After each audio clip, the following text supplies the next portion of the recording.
I'm here in Hereford with Ed Matishak, and his wonderful ride around the Elan Valley in mid-Wales is the third entry into Britain's best rides in association with Boardman Bikes and Halfords.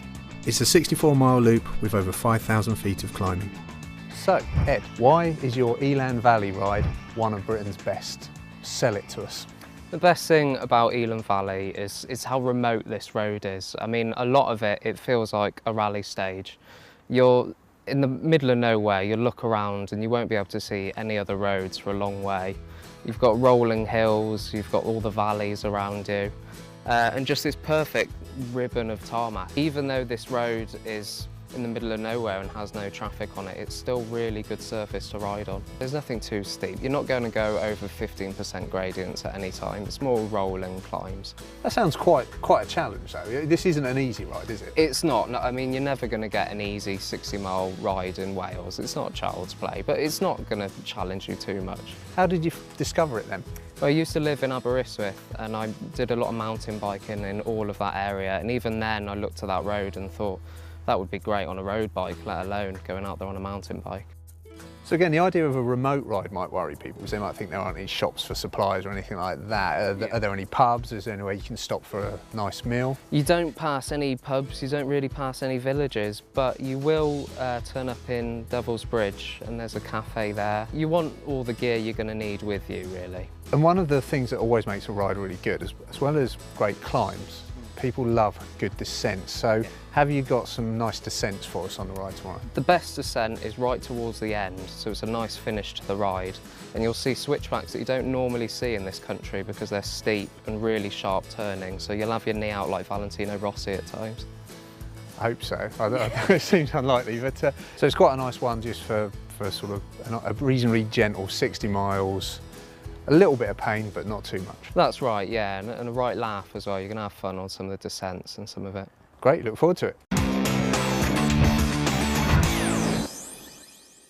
I'm only a short way into Ed's ride, but I've had to stop here at Pennygarrig Dam because the views are absolutely stunning. And so far, the ride has been beautiful.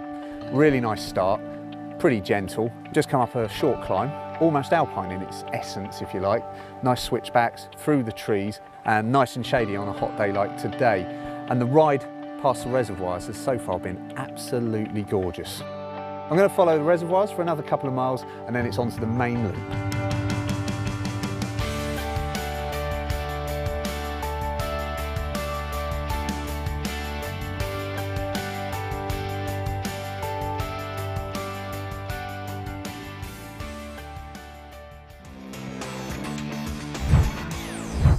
As you can see, the rain jacket is on, the sunglasses are off, it's raining, it's summer, it's Britain, but the ride has been spectacular. Quiet, smooth roads, easy-ish climbs, a few sharp kick-ups, some glorious descents, and lots of fantastic wildlife, in particular red kites. Unfortunately, our cameraman is pretty slow, and he's missed the 6 red kites we've seen soaring in all their glory, so he'll just have to put up with this stock image.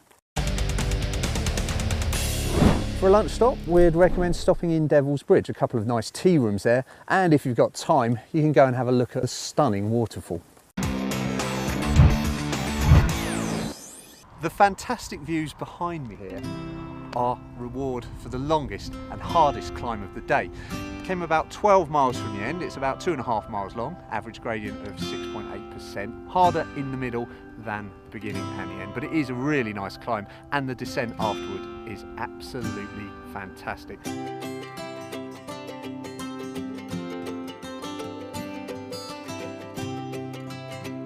Before that we had rolling roads alongside the River Wye and they were stunning too. Really is a gorgeous ride. We've got about 10 miles left now. It's pretty much all downhill, retracing our steps from earlier today back to the Elan Valley Visitor Centre. And great news for red kite fans the world over. Liam, our cameraman, managed to get one of those glorious birds in action.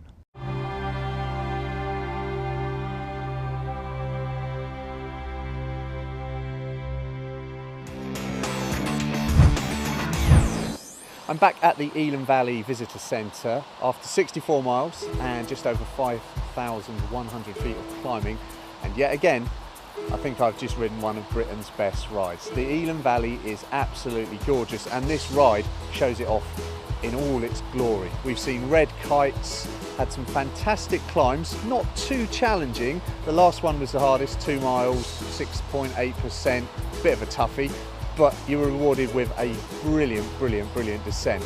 A truly stunning ride. If you haven't visited the Elan Valley, I think you should. And of course, there is no better way to finish off a ride by feasting on a local delicacy. So I have opted for a Welsh cake.